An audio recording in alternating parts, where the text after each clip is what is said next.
ओम श्री गणपति नमः।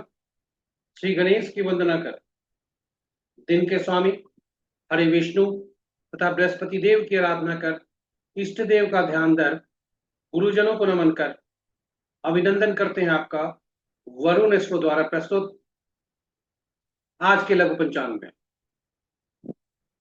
आज गुरुवार है, गुरु का दिन है। गुरु को नमन करते हुए और उन्हें हृदय से धन्यवाद देते हुए हम आगे बढ़ते हैं। और आगे बढ़ने के पूर्व उनके द्वारा जो नेक काम हुए उनकी हल्की सी चर्चा कर लेते हैं। उनके आशीष से, उनके सहयोग से और उनके प्रयास से हमने यह डिस्प्ले जो हो रहा है उस इन विषयों पर शिक्षा ग्रहण की और पीएचडी भी मेडिकल एस्ट्रोलॉजी में किया। वर्तमान में इन विषयों पर कंसल्टेशन और शिक्षा प्रदान कर रहा हूं। गुरुजनों के आशीष से ही, उनके मार्गदर्शन से हमें अंतर्राष्ट्रीय ज्योतिष संगठन अमेरिका का एक दिल्ली चैप्टर से आजीवन सदस्यता भी मिली।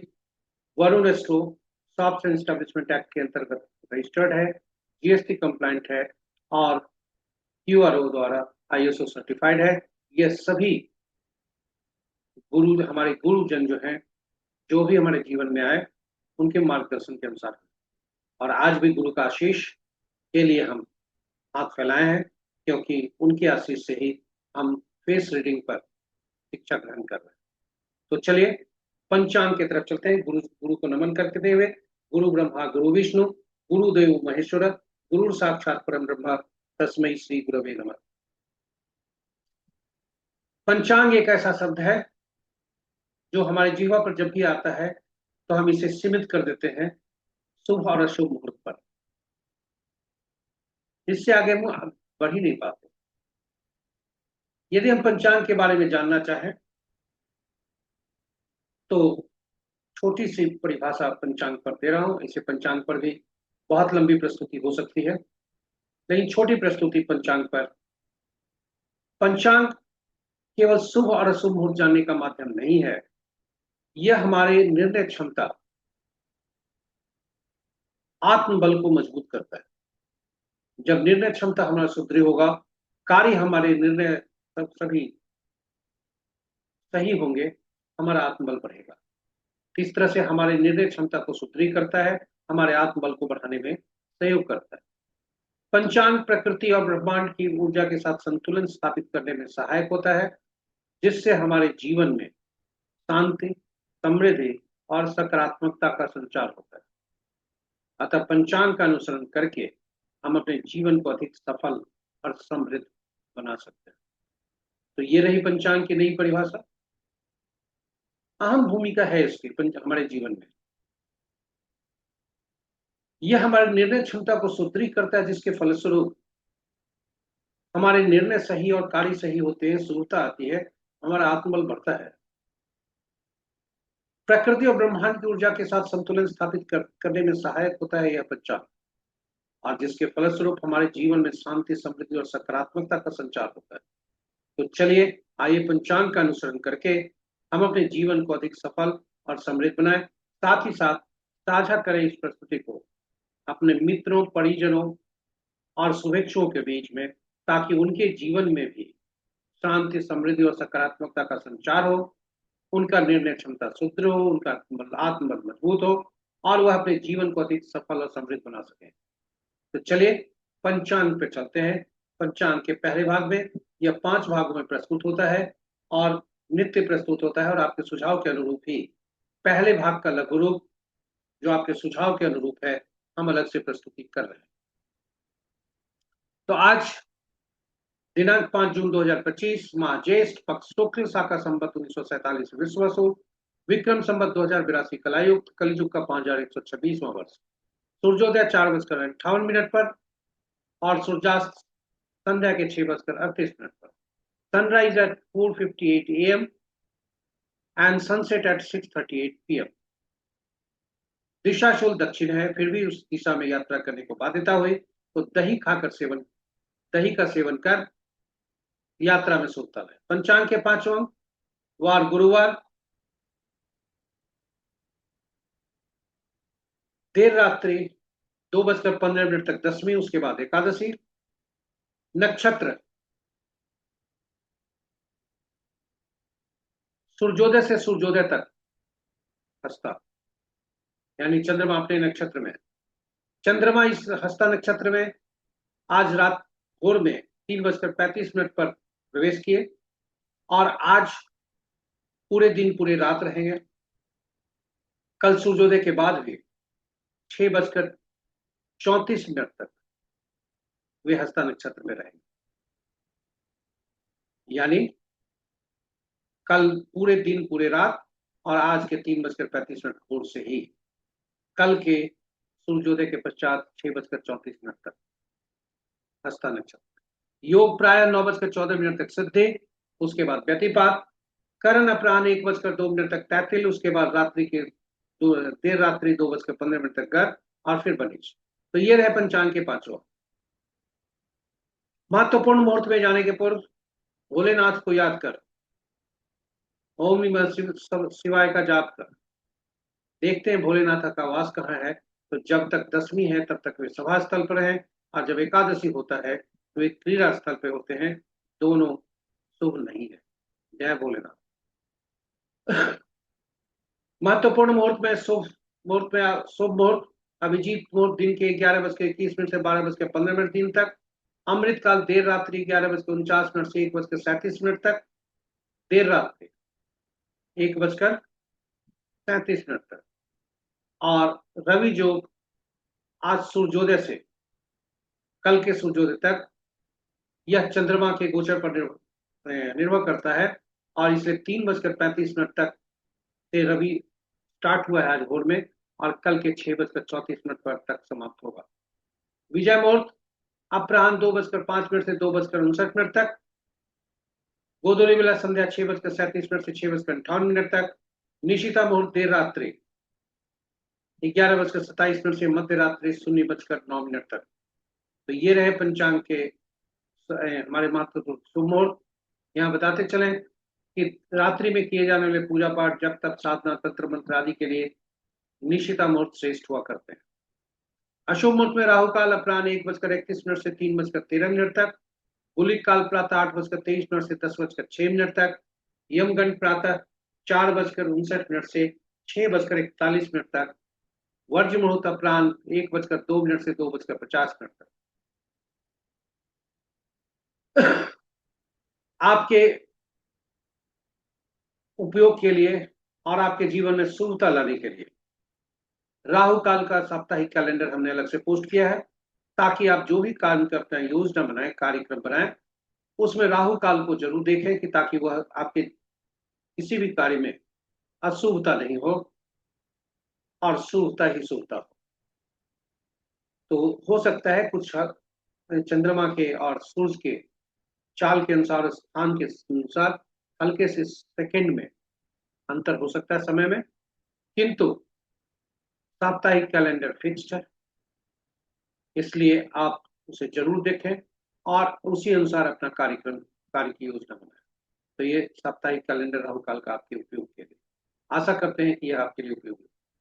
महत्वपूर्ण मुहूर्त के बाद चलते हैं ग्रहों के गोचर की स्थिति, जो स्थानीय समय पटना में ये 5 बजे प्रातः का है।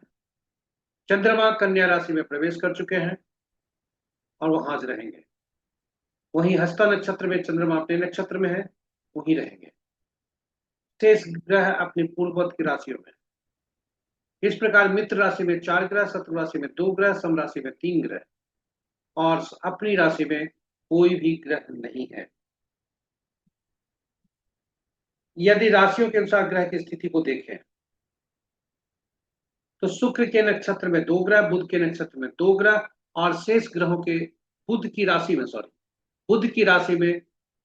शुक्र की राशि में 2 ग्रह, बुध की राशि में 2 ग्रह और शेष ग्रहों की राशियों में एक एक ग्रह है। नक्षत्र के अनुसार यदि संबंध देखें ग्रहों का तो आज मित्र नक्षत्र में 4 ग्रह, शत्रु नक्षत्र में 3 ग्रह और स्व नक्षत्र में 2 ग्रह हैं, शनि और चंद्र। मंगल और बुध का आपस में नक्षत्र परिवर्तन है, क्योंकि मंगल देव बुध के नक्षत्र अश्लेषा में है और चंद्रदेव बुध देव मंगल के नक्षत्र में मृगशिरा में है और मंगल देव बुध के नक्षत्र अश्लेषा में है। इसलिए मंगल और बुध का आपस में नक्षत्र परिवर्तन है। शुक्र राहु एक 2 ग्रह ऐसे हैं जिनके नक्षत्र में कोई ग्रह नहीं है और इसलिए वे स्वतंत्र है। इस प्रकार हम कहें, चंद्रदेव के नक्षत्र में 2 ग्रह, मंगल देव के नक्षत्र में 2 ग्रह और शेष ग्रह शुक्र और राहु को छोड़कर शेष ग्रहों के नक्षत्रों में एक एक ग्रह।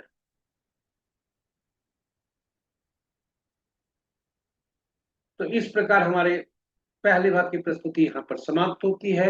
इसके पहले कि हम आगे चलें, आपको ले चलते हैं जून माह में जो ग्रहों के गोचर होगी, जो उनका राशि परिवर्तन होगा, वो इस प्रकार है। कल दिन के 9:29 पर बुध देव अपना राशि परिवर्तन करेंगे, जब वे वृषभ राशि से मिथुन राशि में जाएंगे। मंगल देव 7 तारीख को जब वे कर्क से सिंह राशि में जाएंगे और सिंह राशि में पहले देव वहां केतु देव विराजमान, इसलिए मंगल देव और केतु देव का मिलाप होगा। सूर्य देव 15 जून को राशि परिवर्तन करेंगे, जब वे वृषभ राशि से मिथुन राशि में आएंगे। बुध देव 22 जून को पुनः मिथुन राशि से कर्क राशि में जाएंगे और शुक्र देव 29 जून को वृषभ राशि से मिथुन राशि में आएंगे। ग्रह अस्त होंगे। ग्रह अस्त तभी होते हैं जब वे सूर्य के काफी करीब हो जाते हैं। तो बुध देव का अस्त चल रहे हैं और 8 जून तक रहेंगे। बृहस्पति देव 12 जून से 9 जुलाई तक अस्त रहेंगे। चंद्रदेव 24 जून से 26 जून तक अस्त रहेंगे। तो चतुर्दशी अमावस्या का जो समय होता है, उस समय चंद्रदेव अस्त हुआ करते हैं। तो ये रहे हमारे पहले भाग की प्रस्तुति। हम आपको दूसरे भाग में ले चलते हैं, जो जन्म पत्रिका में चंद्रमा जिस नक्षत्र में होते हैं, उनके नक्षत्र समूह के अनुसार देखते हैं कि आज का दिन कैसा होगा। यह एक पद्धति है, नवतारा चक्र पद्धति। नवतारा चक्र पद्धति के आधार पर ही यह तारा बलम है, जिसमें आज हम देखते हैं कि चंद्रमा जिस नक्षत्र में हुए हैं, जातक के जन्म कुंडली में उनके नक्षत्र समूह के स्वामी के अनुसार चंद्रमा आज के बारे में क्या बताए। तो 2 शब्द आए, नवतारा चक्र पद्धति और तारा बलम। तारा बलम नवतारा चक्र पद्धति का ही रूप है। यहाँ चंद्रमा के परिप्रेक्ष्य में देख रहे हैं, वही नवतारा चक्र जातक के पूरे भविष्य के बारे में बताता है कि इनका दशा महादशा का फल कैसा होगा, जन्म कुंडली में ग्रहों की स्थिति कैसी है और नक्षत्र तारा नौ तारा चक्र में क्या बता रहे हैं। तो जो 9 तारा चक्र बता रहे हैं वही जो है सटीक फल देंगे। दिखने में जन्म कुंडली में कहीं भी ग्रह हो सकते हैं और 9 तारा चक्र विशेषकर फलदायी होता है। साथ ही साथ किसी व्यक्ति से संबंध कैसा होगा, आपस के नक्षत्रों के मिलाप से हम जान सकते हैं। यह 9 तारा चक्र व्यक्ति के आम जीवन के संबंध में है। दशा महादशा का फल यदि हमें पहले से पता चल जाए कि किस महादशा का परिणाम, किस अंतरदशा का परिणाम शुभ होगा, तो आत्मबल मेरा मजबूत होगा, हम शुभ काम उसी मुहूर्त में कर सकते हैं, उसी पीरियड समय अंतराल में कर सकते हैं। वहीं जहां पर अशुभता आने की संभावना है, वहां थोड़ा सावधान रहेंगे, चैलेंजिंग रहेंगे, तैयार रहेंगे। तो उससे क्या होगा कि हमारा आत्मबल मजबूत होगा, जो पीड़ा होगी अशुभता की वो कम होगी और हो सकता है अशुभता हो ही नहीं, क्योंकि हम तैयार हैं बैठे हुए उस अशुभता को फेस करने की। और व्यक्ति से संबंध कैसे हैं, उसी के आशा के अनुरूप हम किसी से आशा भी कर सकते हैं। और अगर बिजनेस पार्टनरशिप है तो और सावधानी हम बरत सकते हैं, क्योंकि दोनों एक दूसरे के शत्रुता हो सकते हैं अगर शत्रु है। तो चलते हैं आज के, यह जो हमने पद्धति बताई है उसके बारे में संक्षेप में यहाँ बता देते हैं। ग्रहों के मन नक्षत्र होते हैं और नक्षत्र ही के अनुसार ही ग्रह फल देते हैं। नक्षत्र की अपनी कोई शक्ति नहीं होती, ग्रहों की अपनी शक्ति नहीं होती, सॉरी, नक्षत्र की शक्ति होती है और नक्षत्रों के अनुसार ही ग्रह फल देते हैं। और ग्रह कुल 9 ही होते हैं, जहां जो नक्षत्र है वो 27 है। तो कैसे ग्रहों को नक्षत्रों से जोड़ा जाए, यही पद्धति नवतारा चक्र पद्धति। तो नवतारा चक्र पद्धति के अनुसार नक्षत्रों को 3 श्रेणी में बांटा गया। पहला श्रेणी में 1 से 9 ग्रह बने, दूसरे श्रेणी में 10वां से 18वां नक्षत्र, पहला श्रेणी में पहला से 9वां नक्षत्र, दूसरे में 10वां से 18वां नक्षत्र और तीसरे में 19वां से 27वां नक्षत्र। और इस प्रकार 3 श्रेणी जो बने, ग्रहों को महादशा क्रम में रखा गया। यानी केतु पहला ग्रह बने, महादशा के अनुसार पहला ग्रह केतु होता है, दूसरा शुक्र होता है, तीसरा सूर्य, चंद्रमा, मंगल, राहु, बृहस्पति, शनि और अंतिम 9वां ग्रह बुध होते हैं। तो इस तरह से सभी ग्रहों को क्रमवार में रखा गया। अब हम नक्षत्रों को जो सूची रखे थे, तो हर सूची में से पहला नक्षत्र जो हुआ, यानी पहला, 10वां और 19वां नक्षत्र, उनका स्वामित्व केतु को दिया गया। तो पहला, 10वां और 19वां नक्षत्र जो हुए, उनका स्वामित्व केतु देव को मिला। और इस प्रकार केतु देव अश्विनी, माघ और मूला के नक्षत्र स्वामी बने। और इसी क्रमानुसार आगे बढ़ते हुए दूसरा, 11वां और 20वां नक्षत्र का स्वामित्व शुक्र देव को दिया गया। और यही क्रम बढ़ा चलते चलते 9वां, 18वां, 27वां नक्षत्र जो क्रमशः श्लेषा, ज्येष्ठा, रेवती हुए, उनका स्वामित्व बुध देव को मिला। और यही नवतारा चक्र पद्धति है। अब थोड़ा सा इसमें एक रहस्य है, फलित कैसे करते हैं,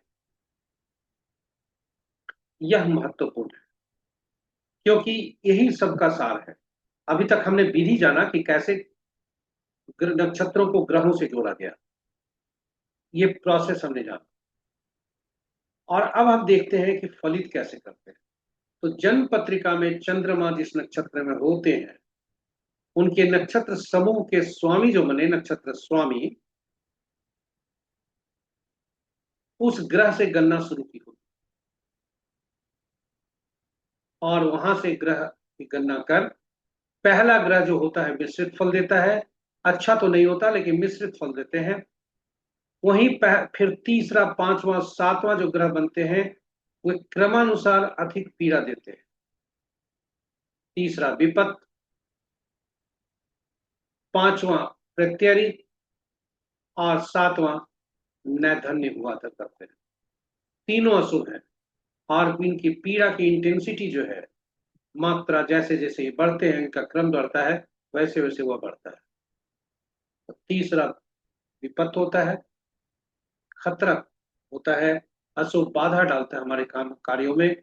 और 7वां जो होते हैं, 5वां, वो नैधन्य होते हैं, अशुभ तो होते ही अति पीड़ादायक हो। और ऐसा कहा गया है कि व्यक्ति की मृत्यु भी नैधन्य के ही नक्षत्र में होती है। यही ग्रह होते हैं कारण। तो इस तरह से हम अब सभी अपने मित्र, जो भी हमारे व्यक्ति है, अगर अपने भविष्य के बारे में देखना चाहें तो आपका महादशा महादशा कैसा फल दे रहा है, उसके अनुसार आप अपने आप को तैयार कर सकते हैं।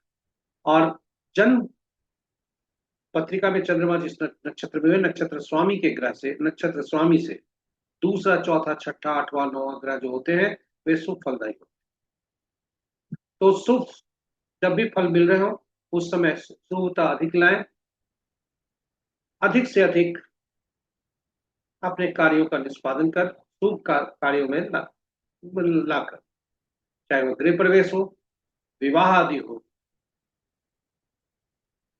ये सभी शुभ समय में करें, शुभ अंतराल में करें।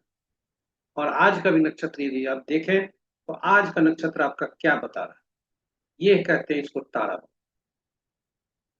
तारा बलन के अनुसार चंद्रमा जिस गोचर में रहते हैं उनको हम कॉलम में रखते हैं, और जातक का जन्म जिस नक्षत्र में होता है उसे हम रो में रखते हैं, और रो और कॉलम को मिलाकर हम फलित करते हैं। तो आज का दिन यदि कहें तो चंद्रमा हस्ता नक्षत्र में है, और हस्ता नक्षत्र में कल सुबह 6:34 तक रहेंगे। तो हस्ता नक्षत्र में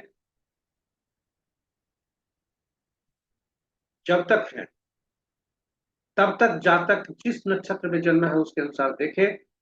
उदाहरण स्वरूप यदि जातक का जन्म कृतिका, उत्तरा फाल्गुनी या उत्तराषाढ़ा नक्षत्र में हुआ है तो सामने जो कॉलम जहां बन रहा है संपत का, वह उनके लिए शुभता लाएगा।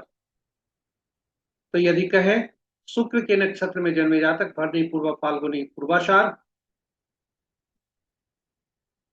पुनर्वसु, विशाखा, पूर्वा भाद्रपद, इन नक्षत्रों में जन्मे जातक के लिए समस्या हो सकती है। तो इस तरह से हम अपने फलित कर आज के हम कैसा दिन रहेगा यह जानकर हम अपने कार्यों को उसी अनुरूप कर अपने जीवन में शुभता ला सकते। कुछ लोगों का सुझाव था कि इसका परिहार क्या है। यदि कोई व्यक्ति विपत्त में आज का नक्षत्र है और कार्य करने हैं तो उसके परिहार क्या है। तो परिहार में यह यहाँ बताते चले कि यह पुष्ट है, हमने यह कहीं से संकलन किया है, और जब तक हम इसे पुष्ट नहीं करते तब तक हम इसे केवल सुझाव के रूप में बता रहे हैं। यदि जन्म आपका आज का दिन जन्म नक्षत्र में है, यदि जन्म ग्रह आपके उसके हैं, जन्म नक्षत्र स्वामी जन्म ग्रह हैं, तो पीला कद्दू पत्ते वाले सब्जी का दान करें, शुभता लाभ हो सकती है।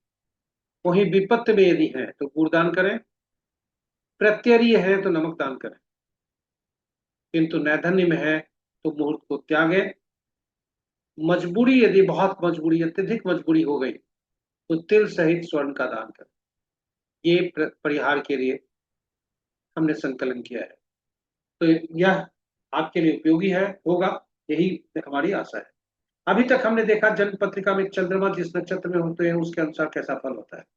अब हम आपको ले चलते हैं अपनी तीसरी प्रस्तुति में, जो बताएगा कि आज का दिन चंद्रमा जिस राशि में है उसके अनुसार कैसे संकेत मिल रहे हैं। तो यह हम फल जो देखते हैं, ये चंद्रमा जिस राशि में होते हैं, यानी जातक का जो राशि होता है उसके अनुसार फल देखा जाता है। और चंद्रमा जिस राशि में होते हैं और जातक किस राशि का है, ये दोनों को तालमेल कर दे। तो आज का चंद्रमा जन्म राशि के अनुसार देखिए, क्योंकि उनका आज राशि परिवर्तन चंद्रमा का नहीं है, वे कन्या में है। इसलिए मेष राशि जातक के वाले जातक, कर्क, कन्या, वृश्चिक, धनु और मीन राशि वाले के लिए दिन आज उत्तमता के संकेत मिल रहे हैं। शेष राशि वाले थोड़ा सावधान रहे, विशेषकर वृषभ, सिंह और मकर राशि वाले। याद रहे लग्न के अनुसार नहीं देखेंगे, आप जब भी देखें इसको अपनी चंद्रमा जिस राशि में है वही आपकी राशि। तो इस तरह से हम राशि के अनुसार और चंद्रमा की राशि के गोचर की राशि के अनुसार हम आज कैसा दिन होगा यह सांकेतिक संकेत देख सकते हैं और उसके अनुरूप कार्य कर सकते हैं। अब हम आपको ले चलते हैं एक शुभ और अशुभ जो अंतराल होते हैं चौथे भाग में, जिसे चौघड़िया मुहूर्त कहा करते हैं। चौघड़िया मुहूर्त बहुत ही उपयोगी मुहूर्त होता है। किसी भी पूजा पाठ या जब तक साध किसी भी पूजा पाठ, चाहे वो जब तक साधना से हो या तंत्र मंत्र से हो या कोई अन्य कार्य हम ऐसे करने जा रहे हैं जो पहली बार कर रहे हैं, जिसको कार्यारंभ जिसको बोलते हैं, ऑफिस का उद्घाटन हो, गृह प्रवेश हो, तो किसी भी शुभ काम को करने के लिए इसका उपयोग किया जाता है। यदि कोई जातक कोई मुहूर्त नहीं देखना चाहता हो तो उसे सुझाव दिया जाता है कि कम से कम शुभ काम को करने के लिए चौघड़िया जरूर देखना चाहिए, ताकि आपके कार्य में का परिणाम में शुभता ही शुभता हो और अशुभता का नामो निशान नहीं। इसकी उपयोगिता को देखते हुए हमने चौघड़िया के उपयोगिता पर हिंदी और अंग्रेजी में अलग अलग वीडियो डाला है यूट्यूब पर, जरूर देखें। हिंदी में एक तो उसका नाम है चौघड़िया की उपयोगिता और अंग्रेजी में यूटिलिटी ऑफ चौघड़िया। ये दोनों आपके लिए प्रस्तुत है। उसमें पूरा विधि डाला गया है और कैसे हम सूता ला सकते हैं, सावधानी क्या बरत सकते हैं।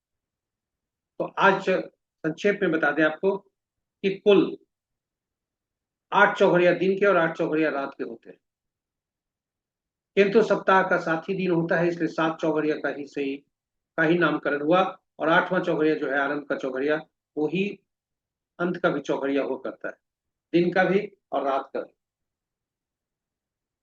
चौघड़िया चूंकि साप्ताहिक दिनों से संबंध रखा गया और हर सप्ताह के दिन के स्वामी अलग अलग ग्रह होते हैं, इसलिए हर चौघड़िया का जो स्वामित्व मिला अलग अलग ग्रह को मिला।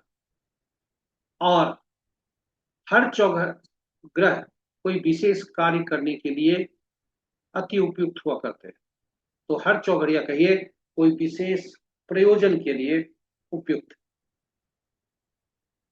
उदाहरण स्वरूप हम एक एग्जाम उदाहरण ले रहे हैं, उद्वेग चौघड़िया रविवार को होता है, रविवार से संबद्ध है, जिसके स्वामी सूर्यदेव हैं और सूर्यदेव ग्रहों में राजा हैं।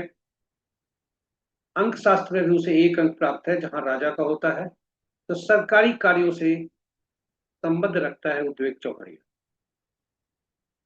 तो इस तरह से सभी ग्रहों के हैं। हो सकता है आप यदि इसको पढ़ें समझ नहीं आए तो आप हमें जरूर मेल करें, कमेंट बॉक्स में कमेंट करें, हम आपको और अपना मोबाइल नंबर दें, हम आपसे बात कर आपको क्लैरिफाई करें।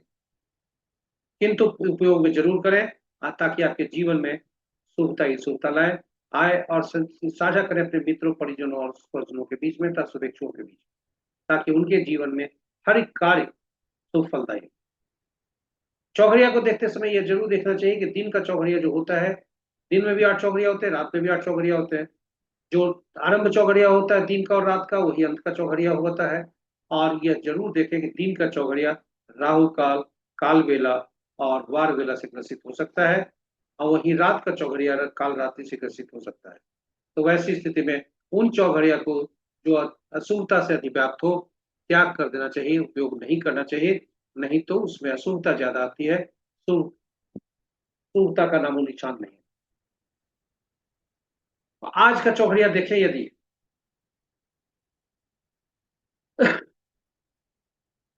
तो चूंकि दिन बृहस्पतिवार का है, शुभ चौघड़िया से दिन आरंभ हो रहा है, शुभ चौघड़िया से दिन समाप्त हो रहा है। वहीं लगातार अमृत काल और शुभ चौघड़िया जो अपराह्न के बाद आरंभ होता है, किसी न किसी अशुभता से अधिव्याप्त। हम कह सकते हैं 1:31 से सूर्यास्त तक का समय ठीक नहीं है चौघड़िया के अनुसार किसी भी शुभ काम को आरंभ करने के लिए। तो अमृत चौघड़िया जो सभी कार्यों के लिए उपयुक्त है, राहु काल से ग्रसित है। काल चौघड़िया जो दैनिक वृत्ति से संबंधित है, काल बेला से ग्रसित है। और शुभ चौघड़िया जो कि सभी का विवाह उत्सव या बृहस्पति से संबंध रखता है, वह वार बेला से ग्रसित है। 4:56 से 6:38। इस तरह कहें 1:31 से 6:38 संध्या तक जो भी चौघड़िया हैं विभिन्न अशुभता से अधिव्याप्त है। तो ये रहे हमारे चौघड़िया पर जो दैनिक पंचांग के चौथे भाग की प्रस्तुति है। 5वें भाग में अंक ज्योतिष पर है कि आज का दिन कैसा होगा। तो हम पिछले अपने हर प्रस्तुति में ये बताते आए हैं कि अंक ज्योतिष 1 से अंक 9 अंक तक एकल अंक पर काम करता है और शून्य को इग्नोर किया जाता है, गणना में नहीं लिया जाता है, क्योंकि शून्य अनंत को दर्शाता है, अनसर्टेनिटी को दर्शाता है। साथ ही साथ यदि हम कहें कि कोई अंक के समूह ऐसे मिल गए जिसमें 1 से 2 अंक दो से ज्यादा अंकों का प्रयोग है तो सभी अंकों को जोड़कर एकल अंक में परिवर्तित कर लिया जाता है। यदि हमें शब्द मिले जिसमें अक्षरों का समूह हो तो उनको भी अंकों में परिवर्तित कर लेते हैं, उनके अक्षरों के अंकीय मूल्य से परिवर्तित कर और पुनः फिर एकल अंक में परिवर्तित कर हम अंक को प्राप्त करते हैं और वह अंक सुफलदायी असुफलदायी हो सकता है। तो इम्बैलेंस जो अंक ज्योतिष में अंकों का इम्बैलेंस होता है और हमारे लिए समस्या का कारण बनता है, और यही न्यूमरोलॉजिस्ट का काम है कि अंकों को बैलेंस कर। आज का तिथि जो है 5/6/2025, ये 5 अंक होता है। यह 5 अंक मध्यम अंक है 1 से 9 के बीच में, इसलिए आप देखेंगे कि आपके हर जगह आज जो है एक तरह से शांति रहेगी, बैलेंस्ड लाइफ रहेगा। आज का जो दिनांक है का पूरे ईयर का भाग्यांक है, कंडक्टर है, वो 2 होता है। 2 चंद्रमा का प्रतिनिधित्व करते हैं, 2 उन्हीं के शासक। तो यदि हम कहें विभिन्न ग्रहों से विभिन्न मूलांक वाले जातकों के साथ इनका संबंध 2 का कैसा रहेगा, तो जिस व्यक्ति का जन्म 1/10/1928 को जन्म हुआ है, उनके मूलांक होते हैं, सूर्यदेव इनके स्वामी होते हैं, दिन बहुत अच्छा होने की संभावना है। 1 और 2 आपस में अति मित्र हैं, राजा और रानी है, 90% सफलता होने की संभावना है, बहुत अच्छे दिन राज होने की संभावना है। 2 मूलांक वाले 2/11/2029 जिनका जन्म तिथि है, 2 मूलांक होता है इनका, चंद्रदेव जिनके स्वामी होते हैं, भाग्यांक भी 2 है, दोनों मित्र हैं, 2 स्टार मिल रहे हैं, 40% सफलता का दर होने की संभावना है। नेवी वाटर या नेवी पानी या दूध से संबद्ध अगर कोई व्यक्ति रहते हैं तो उनके लिए जो सफलता का दर है बढ़ सकता है। चंद्रदेव स्वामी बृहस्पति देव स्वामी बनते हैं वैसे जातकों के लिए जिनका जन्म किसी भी माह का 3/12/21 को हुआ होता है, 3 मूलांक जिनका बनता है, दिन उत्तम होने की संभावना है, और 3 और 2 का संबंध मित्रता का है, इसलिए 2.5 स्टार मिल रहे हैं, 40 से 50% सफलता का दर होने की संभावना है।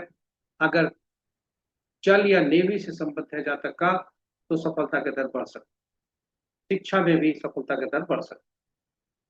4/13/22/31 जिनका जन्म तिथि है, 4 मूलांक होता है, राहु देव जिनके स्वामी होते हैं, 4 और 2 का संबंध अति शत्रुता का, सावधान रहें, 2 स्टार मिल रहे हैं, 50% सफलता का दर होने की संभावना है।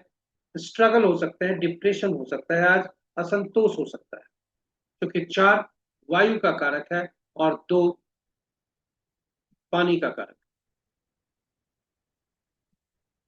5/14/23 जिनका जन्म तिथि है, 5 मूलांक होता है, बुध देव जिनके स्वामी होते हैं, आज का दिन उत्तम होने की संभावना है। 2 और 5, 5 और 2 आपस में मित्र हैं, 90 से 100% सफलता का दर होने की संभावना है। यदि ये पार्ट बिजनेस प्रॉपर्टी से संबंधित बिजनेस करें या उसे संबद्ध हो तो सफलता का दर बढ़ सकता है।